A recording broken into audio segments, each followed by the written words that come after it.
Hello classy people, this is Josh the Top Hat Gamer, and this week I'm reviewing Mafia 3.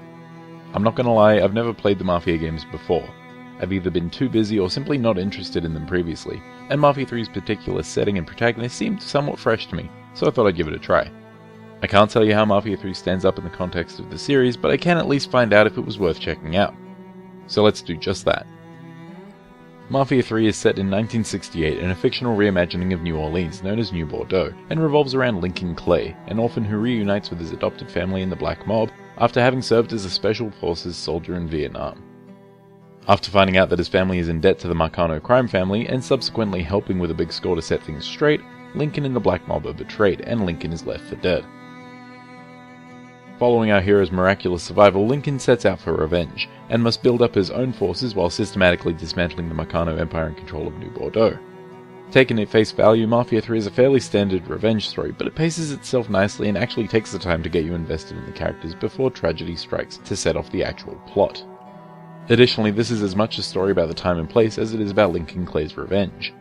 The use of a documentary-style framing device is not only an interesting way to present the main plot, but also informs the world around Lincoln Clay's warpath, from the rampant racism to the struggles of the Vietnam War.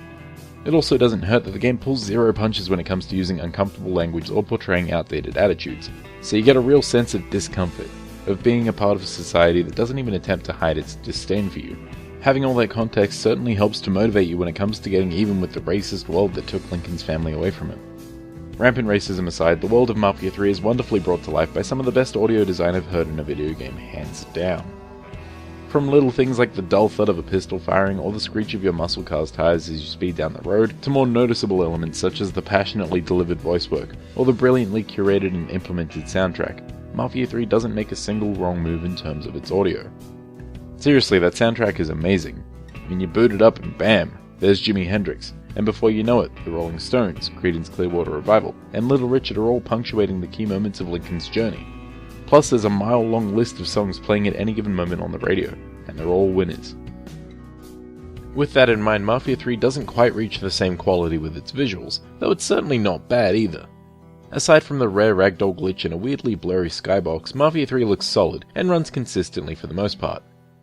New Bordeaux is home to some nicely varied environments, from the low-income black communities of Delray Hollow to the French war dotted with historic buildings and Mardi Gras decorations, and as a result the visuals never really get old. Probably the highlight of Mafia 3's visuals is the Tarantino-esque projectile blood splatter and reactive animations of enemies as they get shot. These nice touches, alongside the frankly brutal takedown animation, serves to make the core of Mafia 3's gameplay deeply satisfying. And trust me, it is really satisfying. The core gameplay of Mafia 3 is mostly focused on cover-based shooting, with a bit of driving and stealth thrown in for good measure. As I mentioned, the great animations and almost excessive blood splatter makes the responsive, punchy shooting feel that much more satisfying, and the enemy AI is mostly pretty smart, taking any opportunity they can to advance on you or flank you. On top of the polished core mechanics, you have a variety of weapons on offer, and finding the right combination of two-handed and one-handed weapons to suit your playstyle is half the fun. Shooting up the place works really well in most situations, but sometimes you just want to infiltrate a racket nice and quietly and take care of business in silence, and for the stealth lovers among us, Mafia 3 has you covered. Sneaking your way past enemies or silently taking them out is as simple as clicking the right stick in and staying out of sight. Even if you do catch the eye of a wandering guard, you're given enough leeway to duck back into cover before you're immediately found out. Even if you do alert a guard, if you're able to knife them before they call to their fedora-wearing mates, then your presence will remain more or less unknown. Lastly, in terms of moment-to-moment mechanics, the game's driving, while not the tightest or most responsive in the genre, works well enough for getting from point A to point B. I even found that the loose, drifty handling of some of the more appealing vehicles made for some exciting runs through the city and the dirt-tracked bayou, even if I did lose control more often than I'd like to admit. Shooting and driving at the same time is refreshingly simple, allowing you to aim manually or lock on to specific targets on a vehicle. Using these mechanics during a chase can have some seriously badass results. The only thing that even comes close to irking me about Mafia 3's gameplay is its reliance on potentially repetitive setup missions before you're allowed to tackle one of the game's unique story missions.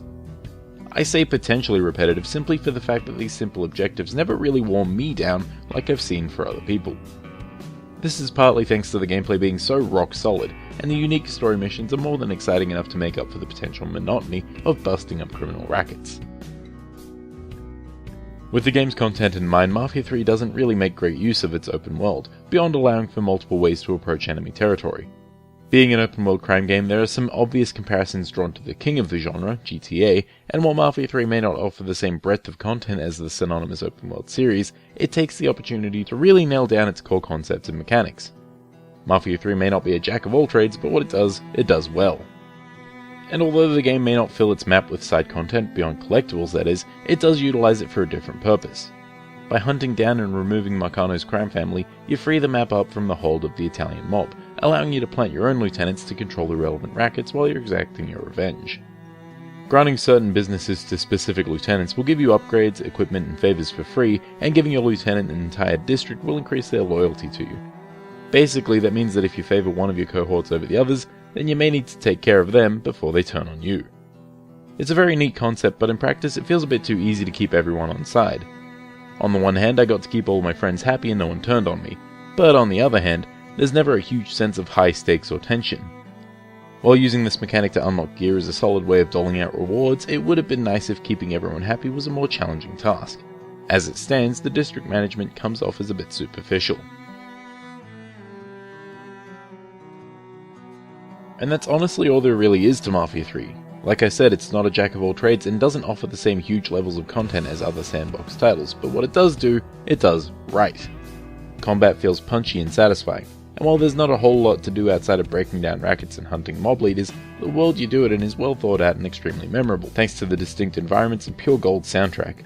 Lastly, its story is entertaining, well paced, and doesn't shy away from showing the darker side of history, and it's something I'd love to see more in games moving forward. Mafia 3 gets the Top Hat Gamer rating of excellent. Mafia 3 has its flaws, sure. It's not the slickest visually, and breaking up rackets has the potential to get rather repetitive, but I personally couldn't put the game down. If you're looking for an engrossing story with a well-realized setting and incredibly solid core mechanics, then I highly recommend Mafia 3. Thanks for watching. I hope you found the review informative. If you missed last week's review on WWE 2K17 or my list of the top 5 best debuts in WWE 2K17, click the annotations. Now if you'll excuse me, I gotta go listen to Mafia 3's radio some more.